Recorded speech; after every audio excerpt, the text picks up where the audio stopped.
Hey everybody, how's it going? So today we're going to talk about how the Eternals movie can set up Namor and Atlantis. So with Marvel announcing the Eternals, it was also very surprising to hear the Deviants are confirmed as the surface level villains. And what I mean by surface level is these are the characters that they're going to want us to think are the bad guys, just like when Captain Marvel was announced, the Skrulls were announced to be the villains as well. So I'm fully prepared for a twist where the Celestials are really the bad guys, and we can go into that kind of plot in a different video. But focusing back on tasks here, in Marvel Comics, the Deviants were the first test of genetic engineering and manipulation on humanity by Xeron the Tester, and then the Eternals were second by Nezar the Calculator, with the latent X gene eventually introduced to humanity by Onig the Prober. And this carries obviously a lot of mutations, and this, along with the Celestial dying on Earth, is used to explain why humans have the potential for superhuman abilities and stuff like that.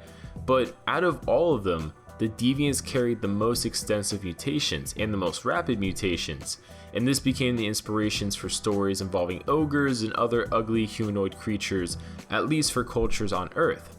And along with these various mutations, the Deviants also possessed advanced technology, allowing them to essentially conquer all of Earth with their own kind of deviant empire, besides Atlantis by 18,000 BCE. And this resulted in the Deviants launching attacks on Atlantis, one of them being when a Celestial visited Earth. Now, during this, the Deviants were dumb enough to attack the Celestial, and as a response, the Celestial attacked the entire planet. And when the Celestial initially trying to just attack the Deviants' capital of Lemuria, when it attacked basically that, but also Earth at the same time with multiple nuclear bombs, it ended up reshaping Earth, sinking some continents that are now lost, including Atlantis. And with Atlantis now sunk and also broken up by the attacks, the Deviants conducted experiments on some of the surviving members to provide them amphibious characteristics, which allows them to do things like live underwater and be the Atlanteans they're known as today. And this could actually help establish the history and location of Atlantis within the MCU if this battle is included in the Eternals movie. And if the MCU actually officially introduces Atlantis, it would be really curious to see if Namor will appear, connecting to maybe the Phase 5 Fantastic Four film. And Atlantis has been teased in both Iron Man 2 and Avengers Endgame, so Kevin Feige and co are definitely very aware that people are waiting for them, and they're just kind of waiting for the right moment, which I can respect.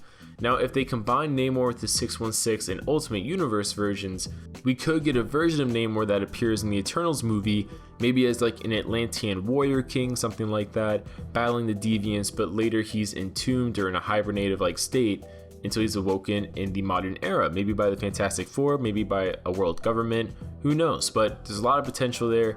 Leave your comments down below. What do you guys think about this? What would you guys like to see from an MCU version of Namor in Atlantis?